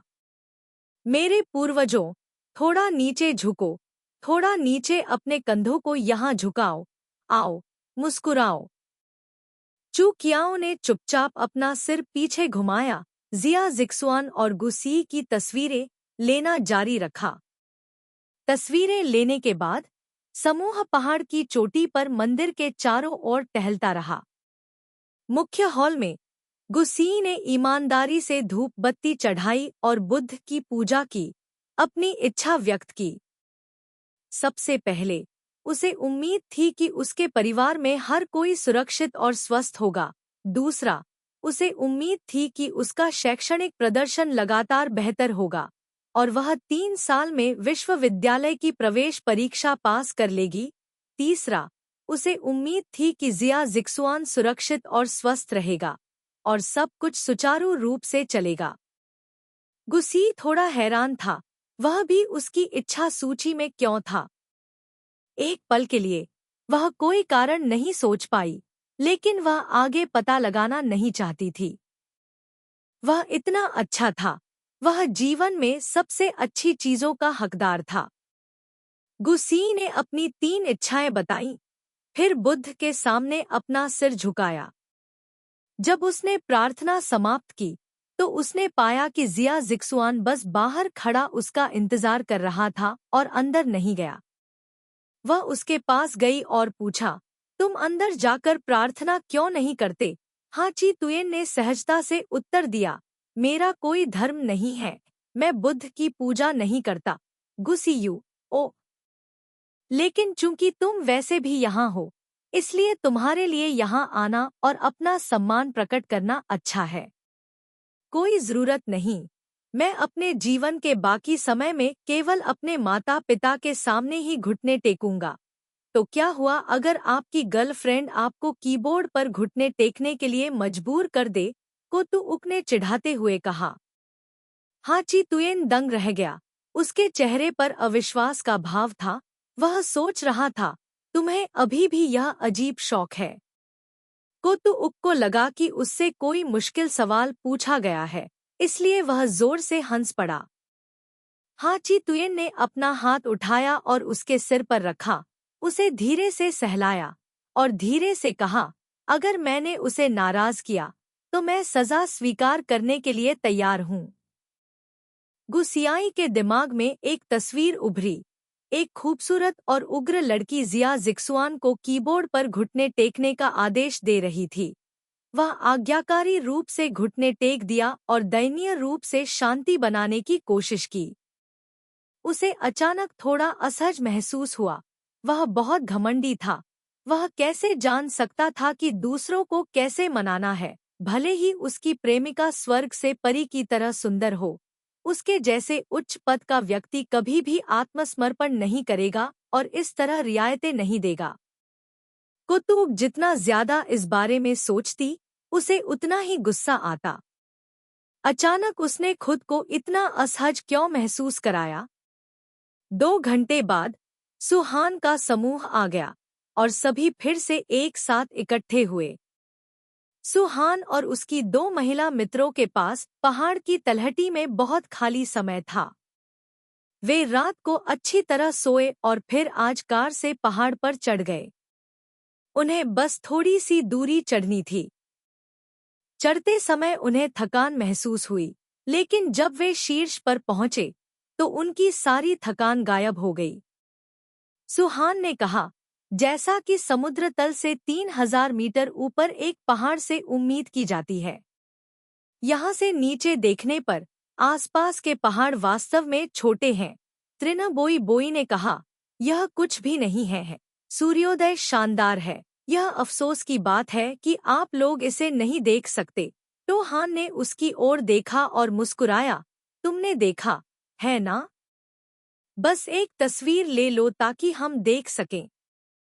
भले ही हम इसे अपनी आंखों से नहीं देख सकते, लेकिन तुम्हारी तस्वीर को देखना ही काफी है। त्रिनबोई खुशी से हंस पड़े। ल्यूक जिया डीप उनके पास खड़ा था और उन दोनों को देखा, नाक सिकोड़ी, फिर अपना सिर घुमाकर नज़ारे का आनंद लिया। चू क्यू ने कहा, एक और तरीका है, अगली बार जब हम जाएंगे तो बस कार को पहाड़ पर ले जाए, रात भर रुकें और अगली सुबह सूर्योदय देखने के लिए बाहर जाए। तो हान मुस्कुराया और कहा, ठीक है, मुझे अगली बार प्रयास करने का अवसर ढूंढना होगा। 4 लड़कियां एक साथ रहती थी। जाहिर है कि उनका एक साथ फोटो खिंचवाने के लिए इकट्ठा होना लाजिमी था। त्रिनबोई ने कोतुक को खींचकर कहा, जाओ और हाची तुयेन से कहो कि वह हमारे लिए फोटो खींचे। कोतुक ने उत्साहपूर्वक उत्तर दिया, ठीक है, कृपया एक क्षण प्रतीक्षा करें। गुसी को नहीं पता था कि जिया जिक्सुआन को कभी भी दूसरों के लिए तस्वीरें लेना पसंद नहीं था। जब भी कक्षा में कोई गतिविधि होती थी तो वह अपना कैमरा अपने साथ ले आता था। लड़कियां शर्माते हुए उसके पास जातीं और उससे उनके लिए तस्वीरें लेने के लिए कहतीं, लेकिन वह साफ मना कर देता। दूसरों द्वारा तस्वीरें लेने के लिए कहा जाना वाकई कष्टप्रद था। वह जानता था कि जब तक वह सहमत होता है, वह पूरी टीम के लिए पूरी तरह से फोटोग्राफर बन जाएगा। इसलिए वह अपने सिद्धांतों पर अड़ा रहा और दृढ़ता से मना कर दिया। समय के साथ किसी ने भी उससे उनके लिए तस्वीरें लेने के लिए कहने की हिम्मत नहीं की। लेकिन जब गुसी जल्दी से उसके सामने भागी तो उसने मुस्कुराते हुए कहा, क्या तुम हमारे लिए तस्वीरें ले सकते हो? हाची तुयेन ने बिना किसी हिचकिचाहट के उत्तर दिया, ठीक है। अगर वह होती तो सारे सिद्धांत बेकार हो जाते। झेंग पेपेई ने यह भी अनुमान लगाया कि अगर गुसी से पूछा जाता तो और भी उम्मीद होती। जब उसने जिया जिक्सुआन को आते देखा तो वह और भी स्पष्ट हो गई। उसने गुसी के साथ अपने दूसरे दोस्तों से बिल्कुल अलग व्यवहार किया। जिया जिक्सुआन ने चारों लड़कियों की हर तरह की मुद्रा में तस्वीरें लीं और उन्हें तस्वीरें लेने के लिए कई खूबसूरत इमारतों के सामने खड़े होने का निर्देश भी दिया। उसने धैर्यपूर्वक उनका नेतृत्व किया, एक पेशेवर फोटोग्राफर की तरह और बहुत ध्यान से काम करते हुए। हर बार जब वह लेंस में देखता तो ऐसा लगता कि वह चारों लड़कियों में से सिर्फ एक को ही देख सकता है। उस व्यक्ति का चेहरा छिलकेदार अंडे की तरह सफेद था, गुलाबी गाल, मुस्कुराने पर डिम्पल, सुंदर ऊंची नाक, ऊपर बड़ी चमकती आंखें और लंबी पलकें, नीचे देखने पर मोटे लाल चेरी जैसे होंठ लोगों को अपने होंठ काटने पर मजबूर कर देते थे। क्योंकि वह और देखना चाहता था, उसने बिल्कुल भी बुरा नहीं माना और चारों लड़कियों के अनुरोधों पर सहमति जताई। एक के बाद एक तस्वीरें लेता रहा। अलग पहाड़ की चोटी पर मंदिर में खेलने के बाद समूह पहाड़ से नीचे जाने के लिए तैयार हो गया। जब वे लेई डोंगपिंग पहुंचे तो लड़कों ने दुकान के मालिक को अपने कोट लौटा दिए और पार्किंग स्थल पर चले गए। चू क्यू ने कहा, योजना के अनुसार हम पहाड़ से नीचे जाने के लिए दूसरी दिशा में चलेंगे, ल्यूक जिया डीप ने अपने मित्र की ओर जानलेवा नजरों से देखा। तुम्हें अपने द्वारा कहे गए हर शब्द को निगल जाना चाहिए। त्रिनाबोई बोई ने जल्दी से शिकायत की। नहीं, वास्तव में नहीं, मैं नहीं जा सकता। कल और आज सुबह दोनों ही बार हमें बहुत लंबे समय तक चढ़ाई करनी पड़ी। अभी जब मैं नीचे जा रहा था तो मैं लगभग फिसल गया और गिर गया। कोतुक ने फुसफुसाया, मुझे विश्वास नहीं है कि मैं पहाड़ से नीचे चल सकता हूँ। तो हान ने मुस्कुराते हुए कहा, मैं बहुमत की राय सुनता हूँ। हुआंगले ने चिंतित होकर कहा, लोग कहते हैं कि पहाड़ पर चढ़ना आसान है, लेकिन नीचे उतरना मुश्किल है। हमें पहाड़ पर चढ़ने में बहुत कठिनाई हुई। क्या हम नीचे उतर पाएंगे? झांग झनी ने भी कमजोरी से सहमति जताई। यह सही है। झो कियाओ ने अपने सामने पराजित सैनिकों को देखा, अवाक। उसने जिया जिक्सुआन को देखा। जिया जिक्सुआन ने कहा, गाड़ी को पहाड़ से नीचे ले जाओ। 7 बनाम 1। भले ही चू कियाओ ने ही इसकी योजना बनाई हो, उसके पास भीड़ की इच्छाओं को सुनने के अलावा कोई विकल्प नहीं था। यहाँ बहुत सारे वाहन थे, घंटे के हिसाब से चलने वाली पर्यटक बसें और निजी गाड़ियाँ थीं। समूह ने पर्यटक बस लेने का फैसला किया। लड़कियां बस में चढ़ गईं। हाची तुयेन पीछे चला गया और उसने देखा कि कुछ आदमी खिड़की के पास बैठे धूम्रपान कर रहे थे और लड़कियों को देख रहे थे। वे लड़कियां बहुत सुंदर हैं, विशेषकर वहां जो सबसे लंबी है। मुझे आश्चर्य है कि क्या वह अभी 18 वर्ष की है। बहुत समय हो गया जब मैंने सड़क पर इतनी सुंदर लड़की देखी थी, यहाँ तक कि ऑनलाइन दिखने वाली लड़कियों से भी ज्यादा सुंदर। उनके बस में चढ़ने का इंतजार करो और फिर उनका नंबर लेने की कोशिश करो।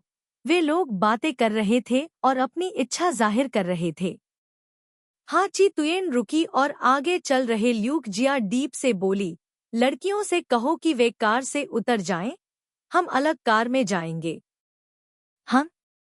हाँ, ल्यूक जिया डीप ने जवाब में सिर हिलाया। मैं टैक्सी बुलाता हूँ, तुम लोग उतर जाओ तो इंतजार करना। यह कहने के बाद हाची तुयेन तुरंत निजी कार में चली गई और बस मालिक से कीमत पर बातचीत की।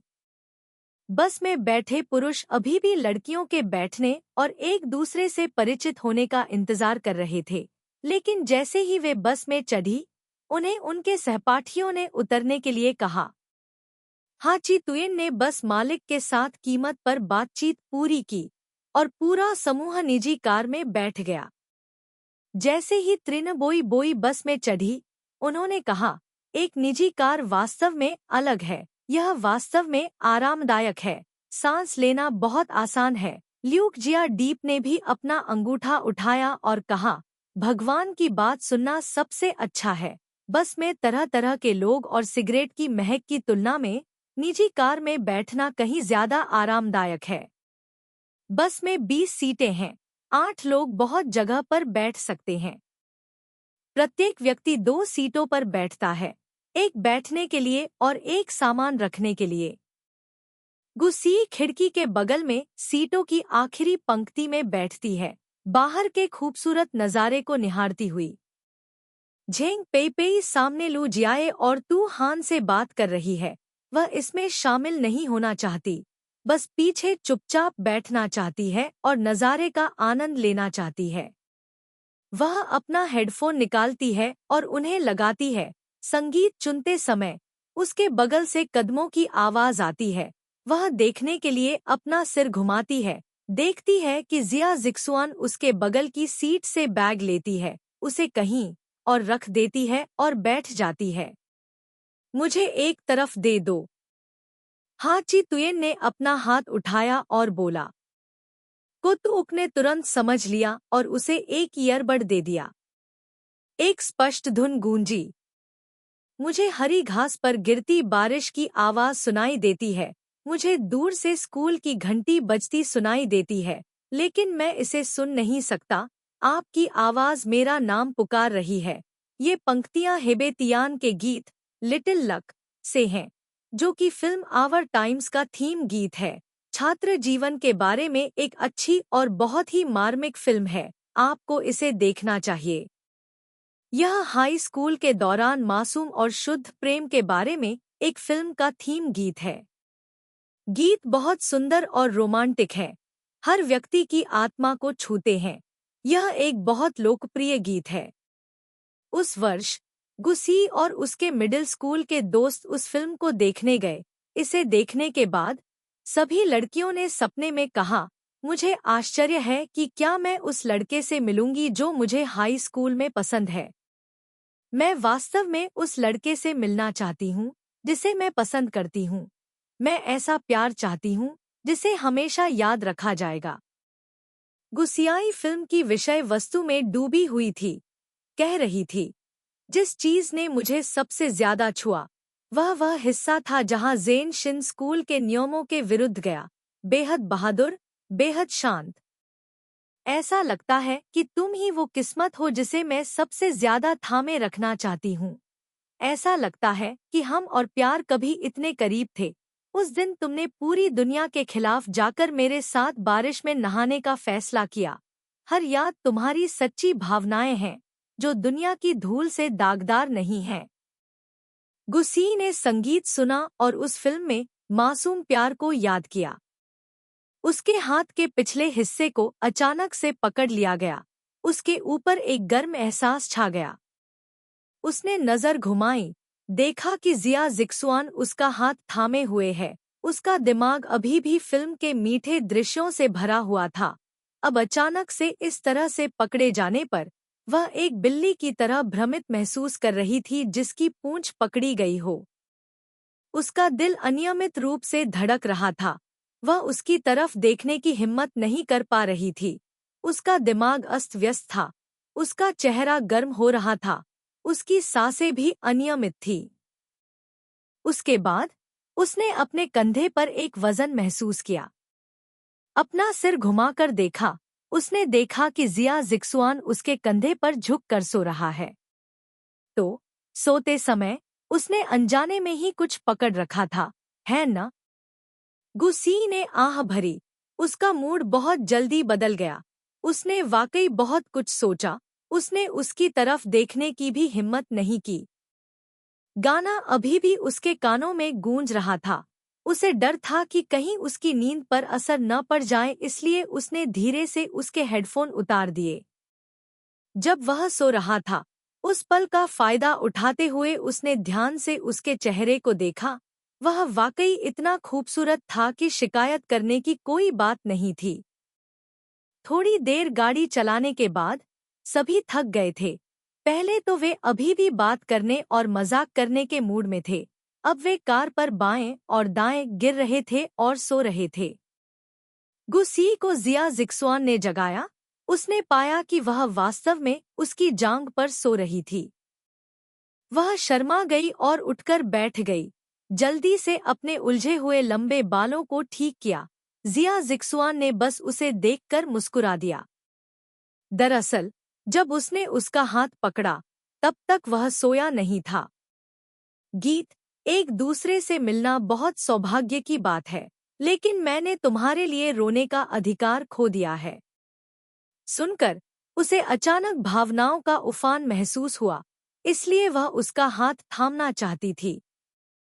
फिर उसने उसके हाव भाव को देखा। उसे एक चोर की तरह दोषी महसूस हुआ, इसलिए वह उसके कंधे पर झुक गया और सोने का नाटक करने लगा। वह पल वाकई बहुत खुशनुमा था, लेकिन यह ज्यादा देर तक नहीं चला, क्योंकि थोड़ी देर बाद वह भी थक गई और सो गई। इसलिए वह उठकर बैठ गया और अपनी स्थिति को और अधिक आरामदायक बनाने के लिए समायोजित किया। गुसी ने असहजता को कम करने के लिए अपना गला साफ किया और कहा, मुझे नहीं पता कि मैं कब सो गई। जिया जिक्सुआन ने उसे देखा, बिना कुछ कहे मुस्कुराई। वह और भी शर्मिंदा हो गई। सौभाग्य से सभी सो रहे थे, इसलिए उन्होंने पीछे की सीट पर बैठे दो लोगों की नींद की स्थिति पर ध्यान नहीं दिया। गुसी की पतली त्वचा ने अपने दोस्तों की चिढ़ाने से सफलतापूर्वक बचा लिया। बस से उतरने के बाद समूह एक रेस्तरां खोजने चला गया, अपने अगले कदम की योजना बनाते हुए खाना खाया। लू जियाए ने कहा, अभी 2 दिन और हैं, हम आराम करने के लिए चेंगदू जाएंगे। और आखिरी दिन, क्या हम वापस स्कूल जा सकते हैं? त्रिनाबोई बोई ने सहमति जताते हुए कहा, मैं समझ गया। हान ने सहमति जताते हुए कहा, मैं भी इसे देख सकता हूँ। बाकी लोगों को कोई आपत्ति नहीं थी, इसलिए उन्होंने ऐसा करने का फैसला किया। सामान पैक करने के लिए होटल लौट आए, थोड़ा आराम किया, रात का खाना खत्म किया और फिर ट्रेन स्टेशन की ओर चल पड़े। चेंगदू में पहुंचते ही रात पहले ही पूरे शहर में छा चुकी थी। स्ट्रीट लाइटें चमकीले रंगों से भर गई थी और गगनचुंबी इमारतें एक साथ खड़ी हो रही थी। कार में बैठकर लड़कियों ने एक गाना गुनगुनाया जो स्थिति के अनुकूल था। चेंगदू की सड़कों पर मेरे साथ चलो, जब तक सभी लाइटें बंद न हो जाए तब तक मत रुको। झाओ लेई द्वारा गाए गए चेंगदू गीत की पंक्तियाँ। जिया जिक्सुआन ने ताइगुली क्षेत्र में एक कमरा बुक किया था और समूह कार से बाहर निकलकर होटल में प्रवेश कर गया। कमरे में प्रवेश करते हुए झेंग पेपेई और गुसी खिड़की से खड़े थे, ऊपर से शहर के रात के दृश्य को देख रहे थे। झेंग पेपेई ने प्रशंसा में अपनी जीभ चटकाई। जिया जिक्सुआन के साथ घूमना बहुत अच्छा है। होटल का कमरा बुक करना निश्चित रूप से हमें निराश नहीं करेगा। कोतु यूसी ने मुस्कुराते हुए कहा, यह सिर्फ कमरे बुक करने की बात नहीं है, वह अन्य चीजों के बारे में भी बहुत विचारशील है। हाँ, तुम्हारा भाई हाँ सबसे अच्छा है। त्रिनाबोई बोई ने मजाक में कहा, वह सचमुच महान है। कोतुक ने अचानक कहा। त्रिनाबोई बोई, मुझे अचानक ऐसा क्यों लग रहा है जैसे मुझे कुत्ते का खाना खिला दिया गया हो।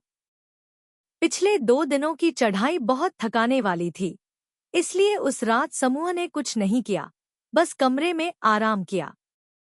गुसी ने नहाकर बाहर आकर बिस्तर पर झुककर अपने फोन से खेलते हुए कहा, चलो गेम खेलने के लिए एक टीम बनाते हैं।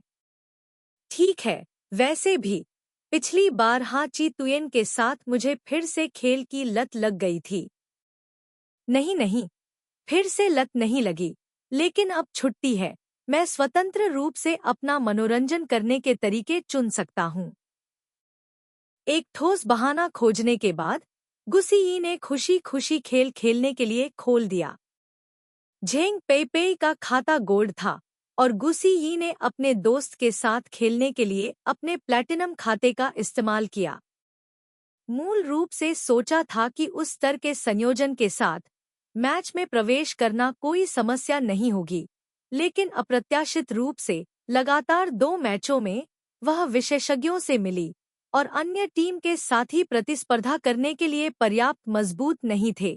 भले ही गुसी ने टीम को संतुलित करने की पूरी कोशिश की, फिर भी वह लगातार 2 मैच हार गई। हे भगवान, आप कैसे खेलते हैं?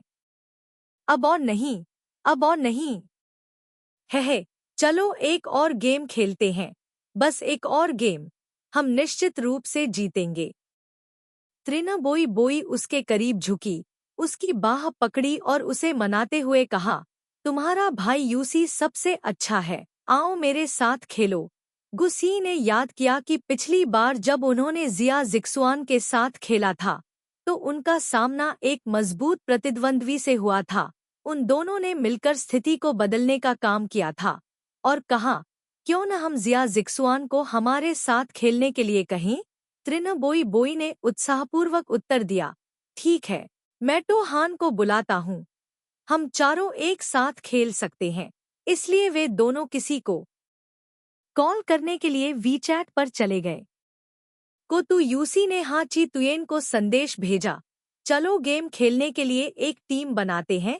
जिया जिक्सुआन ने तुरंत जवाब दिया, मैं व्यस्त हूँ। यात्रा के दौरान भी तुम इतने व्यस्त क्यों हो? थोड़ा आराम करो और मेरे साथ खेलो। होटल के कमरे में जिया जिक्सुआन डेस्क पर बैठकर टाइप कर रही थी। संदेश पढ़ते हुए वह जोर से हंस पड़ा। ऐसा लग रहा था कि वह उसके चेहरे की कल्पना कर सकता था, जो शर्मिंदा और प्यारा दोनों था, और उसका मीठा लहजा, शिकायत करने वाला और बिगड़ैल दोनों था। लेकिन हर बार जब वह उसके साथ बिगड़ैल व्यवहार करती, तो वह मान जाता। 10 मिनट तक मेरा इंतजार करो, चेहरे पर अर्थ। हाँ। दूसरी तरफ झेंग पेपेई ने भी सुहान को मना लिया था। 10 मिनट बाद उन चारों ने एक टीम बनाई और खेल में प्रवेश किया। लू जियाए बाथरूम में बाथटब में भीग रहा था। भीगते समय उसे पहली बार बेटी को गोद में लेने का अनुभव याद आया। वह इतनी सुगंधित और मुलायम थी, वह उसे हमेशा के लिए पकड़ना चाहता था। वह उसे फिर से पकड़ना चाहता था। वह चाहता था। लू जियाए ने अपनी सांस रोक ली और अपना सिर पानी में दबा लिया। उसका दिमाग बहुत साफ हो गया था और उसने खुद से सोचा, उसे एक बाघिन को पकड़ने की इच्छा क्यों हुई। आम तौर पर उसे नहाने में 20 मिनट लगते थे, लेकिन इस बार उसे बाहर आने में 1 घंटा लग गया। जब वह बाहर गया तो उसने देखा कि हाची तुयेन बैठा हुआ कोई गेम खेल रहा था। उसका दिमाग बेतरतीब विचारों से भरा हुआ था। अपना ध्यान भटकाने के लिए कुछ करना चाहता था। उसने कहा, बूढ़े ड्राइवर, 1 मिनट रुको। मैं भी खेलना चाहता हूँ। ल्यूक जिया दीप ने खेल की शुरुआत की। हाची तुयेन के बगल में खड़े होकर उसे खेलते हुए देखा। राउंड के बाद उसने टो हान की आईडी देखी। ल्यूक जिया दीप, क्या आप दोनों एक टीम में हैं? हाची तुयेन व्यस्त थे और उन्होंने तुरंत जवाब नहीं दिया। ल्यूक जिया डीप ने पूरी टीम को देखा और कहा, वह जादूगरनी बुरी नहीं है। पहचान पत्र से लगता है कि वह लड़की ही होगी, है न? और वह समर्थक वास्तव में बेकार है। वह आखिर किसके लिए लड़ रहा है? आपके स्तर पर आप अभी भी इस प्रकार के लोगों का सामना कैसे करते हैं? हरा परिवार। पत्ता। फोन पर एक लड़की की चीख सुनाई दी। मुझे अचानक त्रिन बोई बोई की आवाज क्यों सुनाई दे रही है? हाची तुयेन दल से बचकर निकल आया और बोला, जादूगर का नाम को तुउक है, सहायक का नाम त्रिन बोई बोई है। आपने ऐसा पहले क्यों नहीं कहा? ल्यूक जिया दीप वास्तव में हाची तुयेन का गला घोंटकर हत्या करना चाहता था। सुहान की कोमल हंसी गूंज उठी, छोटी प्यारी, गुस्सा मत हो, निचली गली में आओ, भाई हान तुम्हें मानव सिर काटने के लिए ले जाएगा। त्रिन बोई बोई नाराज हो गया, फिर मुस्कुराया और कहा, हाँ, चलो, ल्यूक जिया डाइप। कुत्ता, ये दोनों क्या कर रहे हैं? हाची तुयेन और कोतुउक के मन में एक दूसरे के लिए भावनाएं हैं, लेकिन तो हान कब से बाघिन के प्रति मधुर हो गया? ल्यूक जिया दीप को अचानक लगा कि भविष्य में उसे एक अकेला बूढ़ा आदमी बनने का खतरा है। उसके भाइयों ने पहले ही अपनी छोटी बहनों की परवरिश शुरू कर दी थी, लेकिन वह अभी भी एक जगह पर बैठा हुआ मिट्टी से खेल रहा था,